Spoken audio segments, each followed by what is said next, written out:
going back and doing little things each week. And this last week they came back and talked about the hinting sort of thing. And I have a bell that I've always used when the noise level gets too loud. And I talked to the children about being a communal responsibility and everything, and how we all need to learn and everything. And do you think, we talked about it being fair. Do you think it's fair that I'm the only one that always is the one that talks about when it's too loud? So what I've done is I set up with the bell that the children have the opportunity, the bell just sits on the table, and when they feel it's too loud, they come up and ring it. Now the first everyone's thinking of year 8. The first day, they all jumped up and they all wanted to ring the bell, but now it's really settled down and it's only happening once or twice, and they come up and they're really respecting each other, that they come up and they're not just doing it because, oh, such and such is talking, they want to get back at them or whatever, but it's working really well, that they are taking the responsibility, they're taking that they find it's too loud and they can't work. Good, good, yeah. I was going to say, I had a minor success yesterday. We've got a senior student who's very difficult and it's been an ongoing problem. And yesterday I did the usual, I welcomed the girl in and good to see her and all that, and I explained the effect that particular behaviour had on others, and she really didn't care. The whole body language was, pretty good, and I great. And then I got to, I hadn't done this before very successfully, but in the end I confronted her argument and showed that it was unreasonable, and it wasn't until I was able to point out, she's quite a clever girl, that her logic was unreasonable, the whole thing changed. And she went, oh, because the whole reason on which she had based this behaviour was quite illogical, and it wasn't until I was pointed out to her that she the whole body changed and she was ready then to listen and suggestions as to how we can then move on from this. Yeah. Which was a minor success for me because I've been struggling with this skill, for the last probably 5 weeks. And that would be a genuine seed, because if you had let's say, an unstated, unreasonable assumption that drove your behaviour, right, and someone hinted that you should change the way you behave, it's not going to have any effect, clearly. Even if they reward and punish you, it may not have an effect because, as we said, it's not the rewards and punishments that do the job, it's you knowing what the right thing to do makes you change your behaviour. The reward and punishment is just a stimulus to make you think about it. Now, if I think about it, but I've got this unstated assumption which says what I'm doing is perfectly okay, the reward and punishment is not going to work on me. That makes you a C. That means I will be asked to leave, like has happened in this case, and that's when we move into different processes, based around the same, as you said, the same logic that it's unreasonable and unfair, but not as quick and efficient as you can get away with in a classroom, unfortunately. And that's where we're going. So, to any other things that you want to raise that you experience, yeah? I think it is important that maybe be considered as a reward. What's it here? All right. Yell at, by the way, if you cannot hear anyone, raise your hand because I will then give them Nick. So, go. To be explicit with the students and tell them when they are doing the right thing to do. Like when I've been away from school for this day each time, and I've got a D student there, I've said to them the day before, I hope you're all going to work really well, like I know you can, and I'll be looking forward to seeing you on Thursday and having a bit of a chat to see how your day went. And generally they've been really good, and even the D student has. I'm wondering whether that's because I'm away, actually. No, but the positive reinforcement can really be a powerful thing. Now, it could be considered a reward by verbalising that to them, but I think it's really effective. Yeah. It's only effective, of course, if you've got a good relationship. Yeah, yeah. And you build that outside the classroom and not only in, of course. Yes. There was someone over here after that. Yeah, go ahead.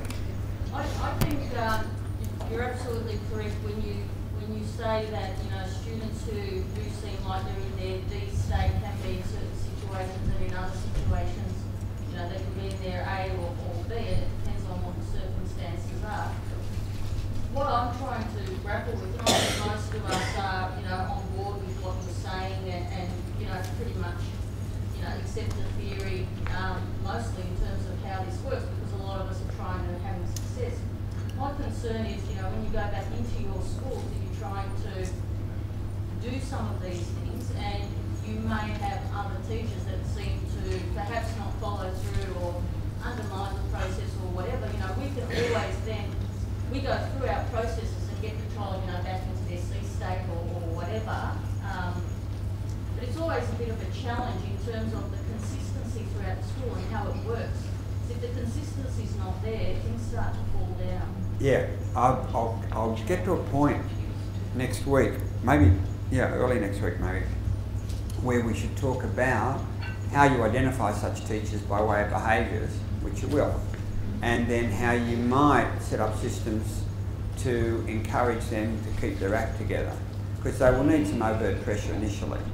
Now, whether that's, as I could show you research where the staff themselves have said, any teacher who is yelling in anger, class punishments, sarcasm, sending out without intermediate steps, and they identified a series of criteria. Then they went on the other side and said, and in addition, this was mainly secondary, any staff member who is not, in a sense, supporting other staff in seeing that kids don't hurt other kids in class emotionally.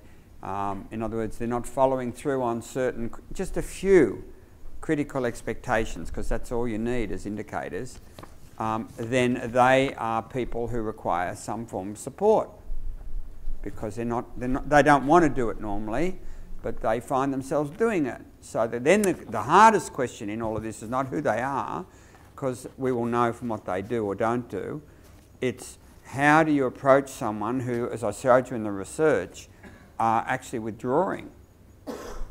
So they will not come forward voluntarily to seek support necessarily, maybe in a primary staff room, maybe, but certainly not in a secondary one. So the question becomes, how do you approach them in a way that is constructive? And I'm not sure the answer to that yet. I'm still playing with that.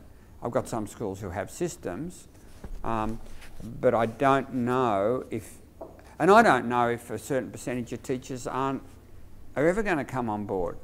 And I think the real reason for that is they don't have strong enough self-concept, is my bottom line. Because you can only do what we were talking about before if you believe you've got a right to do that, and you've got a right to be treated appropriately, and they've got no right to control you and all that sort of stuff. And that, because I once had a psychiatrist visit, and I asked him what he would do for professional development. And he said he would take a book like On Becoming a Person and just read it with staff and get them to think about who they are and how they should be treated, and how people, and so he would build them up as an individual. Now, I think that's unnecessary in most cases, but certainly for some staff I think that may be an issue. That they for example, if you've got a staff member who desperately wants children to like them, desperately not wants them, they need them to like them, you know that staff member's not going to be effective. And that's already an you can identify such people, because and I've observed them in some really nice schools. I've observed them, and they use their relationship as best they can, but they're not able to take a position that's necessary because they're scared they're going to jeopardise that relationship. So they wimp out at critical periods, when really, if you believed in rights, you could not really wimp out at all, because rights were not being protected, but they were not prepared to take that step in case the children rejected them, or some children rejected them. Now, what do you do with them? I don't know. So I think that makes it really hard when you're in a secondary school, for example. A student can come from period 1, period 2, period 3, yep, and you're landed with, say, period 5 and 6 for another. Yep. And often you're dealing with the previous experiences they've had during the day, and that sort of makes it really difficult. Oh, particularly when we get to Ds, because if I say to you a D is problematic because they feel not liked, so that teacher's actually yelled at them, let's say. But Ds, in primary you notice it, because Ds come in after lunch, and we think they're just hot and bothered, but they're not. What happened during lunch has been very damaging. I watched them in these visits. Kids reject them. Now, if kids reject them, they feel worse about themselves. The worse they feel, the more attacking or the more prominent is their inappropriate behaviour.